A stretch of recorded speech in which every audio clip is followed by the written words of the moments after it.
କେହି ସ୍ୱପ୍ନରେ ଭାବିନଥିଲେ ବାୟୁ ନଥିବା ଶୂନ୍ୟ ଶୂନ୍ୟ ମହାଶୂନ୍ୟରେ ଦିନେ ମନୁଷ୍ୟ ପହଞ୍ଚି ପାରିବ।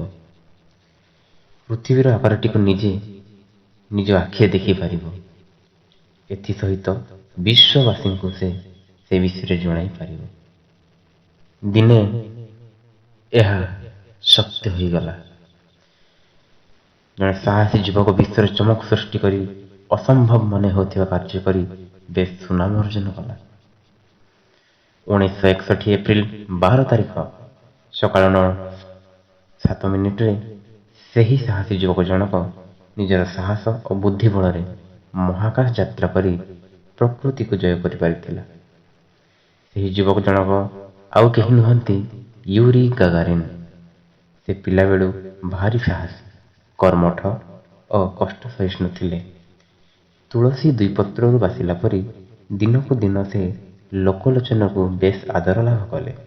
ସେ ଜଣେ ବୁଦ୍ଧିଆ, ସାହସୀ ତଥା ଦକ୍ଷ ବିମାନ ଚାଳକ ଥିବାରୁ ରୁଷିଆର ବୈଜ୍ଞାନିକମାନେ ତାଙ୍କୁ ମହାକାଶ ଯିବା ପାଇଁ ମନୋନୀତ କରିଥିଲେ।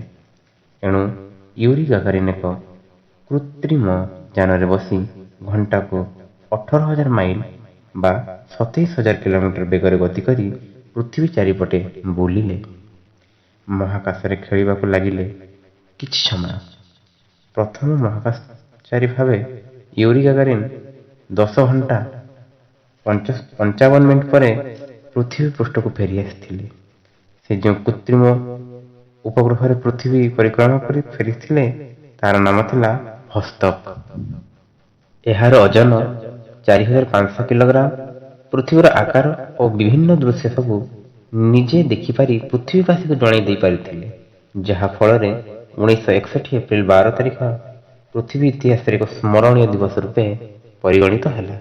ପୃଥିବୀର ପ୍ରଥମ ନାରୀ ମହାକାଶଚାରୀ ଭାବରେ ଭାଲେଣ୍ଟିନା ତେରେସ୍କୋଭା 1963 ମସିହାରେ ଅନ୍ୟ ଏକ କୃତ୍ରିମ ଉପଗ୍ରହରେ ମହାକାଶକୁ ଯାଇ ସଫଳତାର ସହ ଫେରିଥିଲେ। କିନ୍ତୁ ନିୟତର ନିୟମ ଭିନ୍ନ ଥିଲା।